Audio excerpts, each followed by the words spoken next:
Nina mambo mawili ya kuzungumza, na mengine tutakuwa tunazungumza kwa kujirudia kwa sababu ya umuhimu wake. Na kama tulivyosema, kama chama hatutachoka, kwa sababu tunaiona hatari iliyoko mbele yetu, na ili tuwe kwenye record, tuwe kwenye kumbukumbu sahihi kwamba tulionya, tulielekeza na tulisema, lazima haya mambo tuyaseme kwa kurudia. Jambo la kwanza, tunaiambia serikali isitumie fedha za Watanzania kuchezea kwenye kesi ambayo haina manufaa yoyote kwa maisha ya Watanzania. Hii kesi inatumia gharama kubwa, na mimi ninaelewa na wengine wote tunaelewa kwamba kuna Watanzania wanakosa shilingi 10,000 tu, mtoto wake anamfia au mke wake anamfia kwa sababu amekosa vidonge ambavyo vingeokoa maisha yake. Kuna watu wanalala njaa leo kwa sababu ya shilingi 2,000 hawana.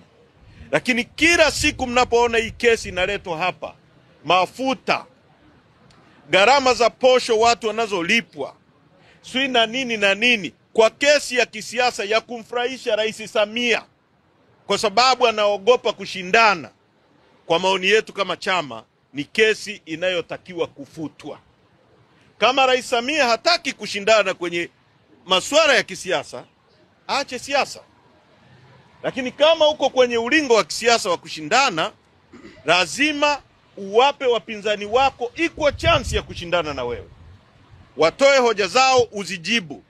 Sio utumie vyombo vya dola, utumie DPP unayemteua, utumie fiki na nani unaowateua, utumie IGP unayemteua, utumie kila mtu anayemteua rais kuonea wapinzani wako. Kwa hiyo tunasisitiza, ni muhimu sana hii kesi ifutwe.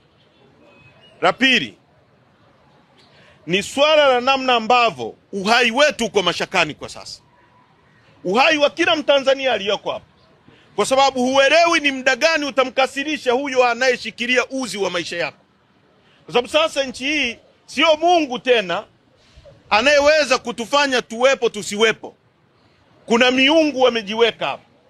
Sasa Mungu yule wa mbinguni tunaelewa ni merciful, ni mwenye huruma. Hawa miungu ambao sasa wanashikilia uhai wetu, hatujui ni wakati gani tunawaudhi. Unaweza kwenda bar ukakompiti naye kupata msichana mzuri, ukamzidi, akaagiza upotezwe. Anaweza kukuta shamba lako pamezuka dhahabu pale, na yeye ana Wachina anataka awapeleke pale, wewe ukasema uuzi shamba hilo, akaagiza upotezwe. Unaweza ukakutana naye kwenye mazingira yoyote, au anataka mke wako kwa sababu mke wako ni mzuri, anamtamani, akakupoteza. Kwa sababu sasa watu wanapotea kama kuku. Jana mmesikia dili ya Israeli walioingia na Hamas ili waweke ceasefire. Waisraeli wamesema warudishiwe hostage wao ambao wako hai 48, watu 48. Wao waachie wa Palestina 1,200 na kitu. Hiyo inaonesha thamani ya mtu mmoja kwa nchi nyingine zenye akili. Watu 48 wao wataachia wa Palestina 1,200 na kitu. Watu 12 waliokufa, 19 ambao wanasemekana ni hostage wa Israeli ambao wamekufa wako Gaza, remains zao, mifupa yao irudishwe kwa exchange ya wa Palestina wazima 700 na kitu.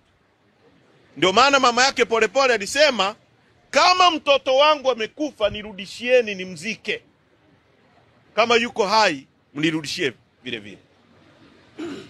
Haiwezekani kwamba maumivu ya watoto wetu ndio furaha ya watoto walioko madarakani.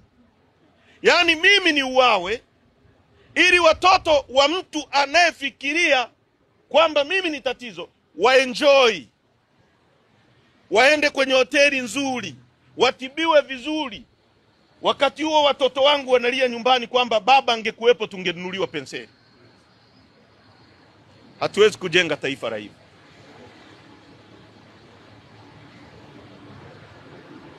Na nataka polisi watuambie, nilimsikia Kamanda Mliro anazungumza kwamba hajui kama Polepole alikuwa ndani ya nchi.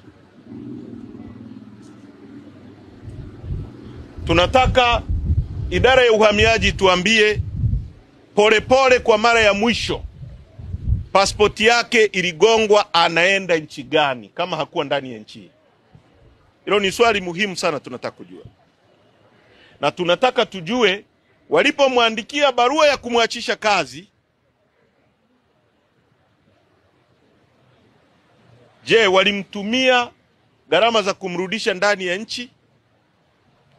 Kama hawakumtumia, basi Wizara ya Mambo ya Nchi za Nje inapaswa pia kutuambia yuko wapi. Hatuwezi kuwa kwenye nchi ambayo watu wanachukuliwa kama kuku. Na hili jambo nalizungumza kila siku, mlitilie uzito. Hakuna ajuae kesho yake ikoje. Na nimekumbusha kwamba Polepole miaka 6 iliyopita alikuwa katibu mwenezi chini ya Rais Magufuli, ambaye alikuwa akipita hata majani yanatikisika. Kwa unaweza kuelewa Polepole alikuwa na nguvu kiasi gani. Leo sisi Chadema tuko hapa tunapiga kelele arudi. Tunathamini uhai wa watu, lakini vile vile tunatumia kuambia wengine wanaoumiza watu tutawahoji wakati utakapofika. Sasa ndugu zangu, mmeona tumetoa kwenye statement watu 15 wametekwa ndani ya siku 9. Tuna serikali ya aina gani? This is a crisis. Rais yuko kwenye campaign, watu wanatekwa, watu wanapotea kwenye nchi yetu. Rais yuko kwenye anafanya campaign, aongoze nani? Kama sisi wote eventually tutatekwa, unajenga barabara, atembee nani kwenye hizo barabara? Hayo madawa utapelekea miti au binadamu? Unataka kuongoza nani? Utakuwa kiongozi wa barabara unazotangaza au umeme au maji? Hayo maji ni kwa ajili ya nani? Kama watu wanatekwa kama kuku. Uhai wa mtu ndio namba 1, vingine vyote vinafaa. Ukijenga barabara, ukijenga nyumba ni kwa ajili ya binadamu asiwe na baridi. Gari ni kwa ajili ya binadamu imsaidie kusafiri. Umeme, everything kwa ajili ya binadamu. Kama hakuna binadamu, hakuna gari. Haina maana. Sasa kama watu wanatekwa na watu wako kwenye kampeni wanatuambia watatuletea maji, sio watatuletea barabara, watatuletea tukiwa kaburini au huko nako tutupa. Watapeleka wapi hivyo vitu? Ni muhimu sana hili jambo tukasaidiana kulipigia kelele. Kuna bwana anaitwa Robezi Masanyiwa. Huyu ni mjumbe kutoka Busega, alichukua tarehe 1. Isa Hamisi Kiando, mwenyekiti wa kata Ikungi, alichukuliwa tarehe 3. Paulo Vesnas, dereva wa bodaboda, tarehe 3 Ikungi. Evarist James Ramadhani, mwenyekiti wa Bavicha Ikungi, tarehe 3. Tunapozungumza Ikungi walichukuliwa watu tarehe 3, watu watatu. Amos Pambara, mwenezi wa kata ya Mafisa Morogoro, tarehe 4. Ibrahimu Muidini Mfangavo kutoka Kakora, tarehe 4. Kule Bulyanhulu walichukuliwa watatu, na wale waliokuwa nafuatilia wakachukuliwa na wao. Na bahati mbaya hata hao watu wanapoenda kutoa ripoti polisi, kuandikisha taarifa za wapendo wao ili wapewe RB, polisi wanawakatalia. Kwa hiyo nataka niwaambie, tunapakuanzia. Siku yoyote kitakapogeuka tutauliza kwa nini ulikataa kuandika. Kwa sababu hata Stephen Biko alipouawa wakati wa makaburu Afrika Kusini miaka ya 60, makaburu wazungu waliokuwa ndio polisi chini ya kina Piki Botha waliruhusu watu weusi wakaandikisha taarifa ya kupotea mtu wao. Inakuwaje polisi wetu wenyewe wanakataa kuandikisha polisi taarifa za watu wetu? Kuna nini? Mtu amepotea, utaratibu unasema apewe RB, apewe. Kwa nini wanakataa? Why? Abenego Sanga, katibu wa Bavicha Rupembe, tarehe 4. Isaya Auma alichukuliwa kule kwetu Sirali, tarehe 4. Gimase Joseph, na hawa, huyu Isaya, huyu Gimase na Humphrey Polepole, wote hao ni makada wa CCM. Maana yake nini? Nobody safe. Manguo ya kijani yao mnayovaa yana picha za watu, hayawafanyi kuwa huru wakiwa na shida na wewe. Rogers Ludovic, huyu ni mfanyabiashara, alichukuliwa tarehe 7. Kuna mwingine anaitwa Ramso, msanii. Kuna mwingine anaitwa Madiba. Kuna mwingine anaitwa Maduka Kashinji. Wote hawa ni familia moja. Sasa ndugu zangu wa Tanzania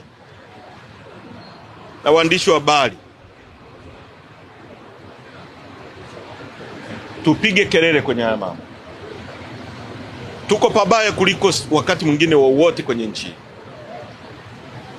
Wakati sisi tunapigania watu wasitekwe, kuna wanaotuwinda wanasema tunataka kuchafua amani ya nchi. Kwamba watekaji hawachafui amani, sisi tunaosema watu wasitekwe ndio tunachafua amani. Nani anayeharibu amani ya nchi kati ya wanaoteka na wanaokataa kuteka?